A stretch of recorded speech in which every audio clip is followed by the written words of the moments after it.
Do I get second goes at it? Oh yeah, you can have as many goes. The psychologist Chris French thinks there may be a simpler explanation.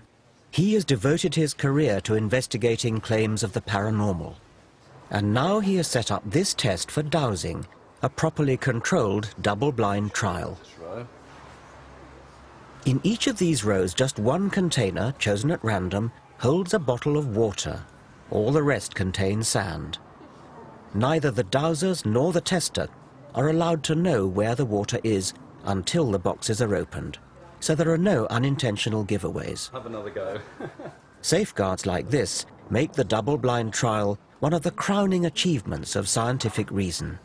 Okay, put it on the end one then. Number 6 again. I'd say so. Okay. Right. What you'll typically find when you talk to dowsers is they'll give you lots and lots of anecdotal evidence, lots of stories about how they discovered a leak in their neighbour's pipes and so on and so forth. But there are always other possible explanations there. Yes. What we're trying to do is set up conditions which would rule out any of those other explanations. But then we get down to the very fundamental, basic issue: can the dowsers actually do what they think they can do? Yes. Okay. I think it's 4. I think it's 4. So shall we see how well you've done? This is sand. In that case, I can't do this. This is the waters in number 5. Sand again. This time, guess was bin number 3. And this time you're correct. That's water. I'm afraid that's sand. Yes, we're actually the 2 possible ones. Final trial, it's sand again, I'm afraid. In that case, I'm 100% wrong again. Well, you got 1 right out of 6, which is what we'd expect by chance. So far, they're performing pretty much in line with mean chance expectation. In other words, guesswork. Yeah. So no one has scored more than 2 hits out of 6. 3. 3. The people you've been testing, do they understand why they're being put through the double-blind procedure? I think once we've explained it to them, then they appreciate why someone who is perhaps sceptical or doubtful about their claims would see that that was necessary. What's interesting is it doesn't actually tend to dent their confidence at all. Which suggests that they're completely sincere. I think they are completely sincere. Yes. And that they're typically very, very surprised when we run them through a series of trials and actually say at the end of the day, well, your performance is no better than we'd expect just on the basis of guesswork. And then what typically happens is they'll make up all kinds of reasons, some might say excuses, as to why they didn't pass that particular test. I feel the whole test is wrong. I'm shocked beyond words that this has happened. But I did say from the outset, couldn't we just sort out some grey blocks and some scaffold boards so that I can walk above it, which is what I would routinely do and I've done for 40 years. Who knows where or what bottles were in what tubs. That's the whole point, isn't it? That's the whole point. But if you understand dosing like I do, you'll understand that everything leaves an image. This state of denial is extraordinary. Even when confronted with hard fact, these dowsers prefer not to face up to truth, but retain their delusion.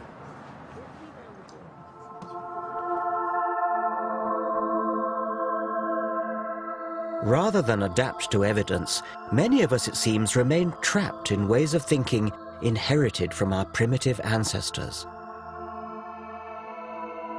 Irrational belief, from dowsing to psychic clairvoyance, has roots in early mankind's habit of attributing spirit and intention to natural phenomena such as water, the sun, a rock, or the sea.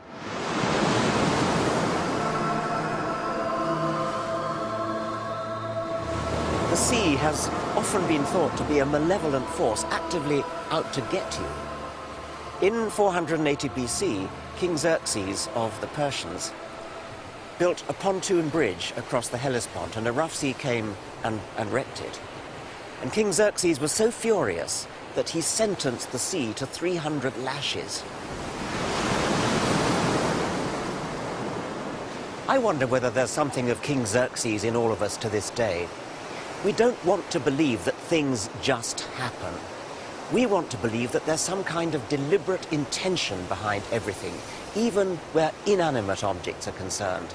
And perhaps that is the key to humanity's belief in the supernatural.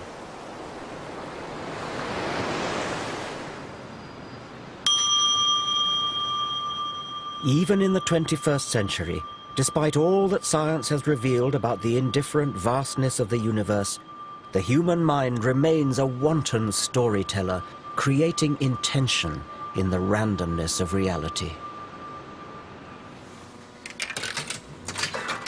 The delivery of rewards by a one-armed bandit is determined at random. But many gamblers want to think that what they do can increase their chances of winning the jackpot. They stand on one leg or wear a lucky shirt. Are these superstitious behaviors a byproduct of our evolution? All wild animals have to be kind of natural statisticians, looking for patterns in the apparent randomness of nature when they're looking for food or trying to avoid predators. There are two kinds of mistakes they can make. They can either fail to detect pattern when there is some, or they can seem to detect pattern when there isn't any, and that's superstition.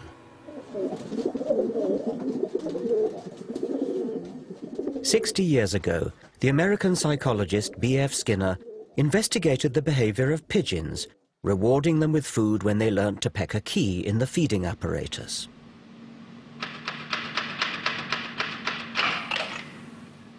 But then Skinner set the apparatus to reward the birds at random. Now the pigeons just had to sit back and wait. But that isn't what they did. Instead, the majority developed what Skinner called superstitious behavior. When an individual pigeon, for example, happened to look over its left shoulder, and the reward mechanism just happened to click in at that point, it would have got the idea that it was looking over the left shoulder that had got it the reward, so it tried it again. By sheer luck, as it happened, the reward mechanism delivered food at the same time again.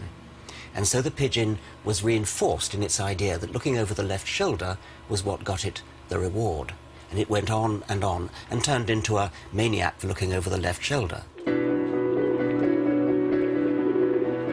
Humans can be no better than pigeons. We constantly create false positives. We touch wood for luck, see faces in toasted cheese, fortunes in tea leaves. These provide a comforting illusion of meaning. This is the human condition. We desperately want to feel there's an organizing force at work in our bewilderingly complex world. And in the irrational mindset, if you believe in the mystical pattern you've imposed on reality, you call yourself spiritual.